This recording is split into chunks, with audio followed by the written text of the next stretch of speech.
দুপুরে বাংলাদেশ ব্যাংকের গভর্নরের সঙ্গে বৈঠক করবে বাংলাদেশ সফররত আইএমএফ প্রতিনিধি দল, যেখানে গুরুত্ব পাবে দেশের ব্যাংকিং খাতের নানা দিক। বিস্তারিত জানতে এই মুহূর্তে কেন্দ্রীয় ব্যাংকে আছেন সহকর্মী সাইফুল ইসলাম। সরাসরি যাচ্ছি তার কাছে।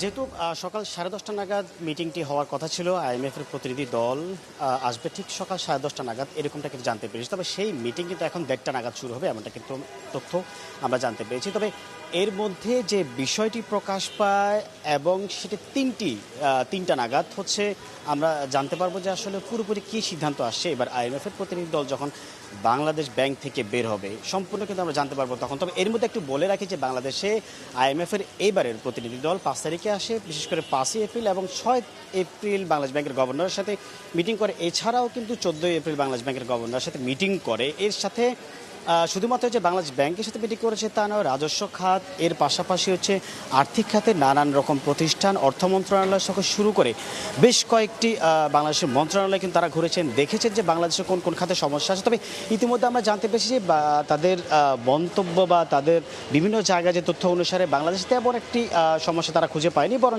তারা সন্তুষ্ট। তবে এর মধ্য দিয়ে কিন্তু আগামী জুনের মধ্যেই কিন্তু 4.7 বিলিয়নের যে চতুর্থ কিস্তি সেটি কবে নাগাদ আসবে সেটা কিন্তু আজকে জানা যায়। তবে এর মধ্যে আরেকটু তথ্য দিয়ে রাখি যে তারা যে বাংলাদেশে এসেছে এর ভিতরে কিন্তু নানান রকম যে মন্ত্রণালয়ের সাথে মিটিং করেছে সেই জিনিসগুলোর পাশাপাশি আজকেই কিন্তু শেষ মিটিং করবে বাংলাদেশ ব্যাংকের সাথে, এবং জানা যাবে যে বাংলাদেশের আর্থিক খাতে নানা রকম ঋণ কেলেঙ্কারি, অনিয়ম, এই জিনিসগুলো কতটুকু প্রায়োরিটি পেয়েছে বা কতটুকু প্রায়োরিটি দেননি, এই জিনিসগুলো আজ জানা যাবে। তবে সব কিছু শেষে বলা যায় যে আজকেই শেষ বৈঠক হচ্ছে এবং জানা যাবে ঠিক বিকেল 3টা থেকে 4টার মধ্যে যে কী কী বিষয় গুরুত্ব পাচ্ছে আর কবেই ঋণের যে কিস্তি পরবর্তী সেটি আসছে। এই ছিল আমার কাছ থেকে বাংলাদেশ ব্যাংক থেকে আইএমএফ আসার সর্বশেষ খবর।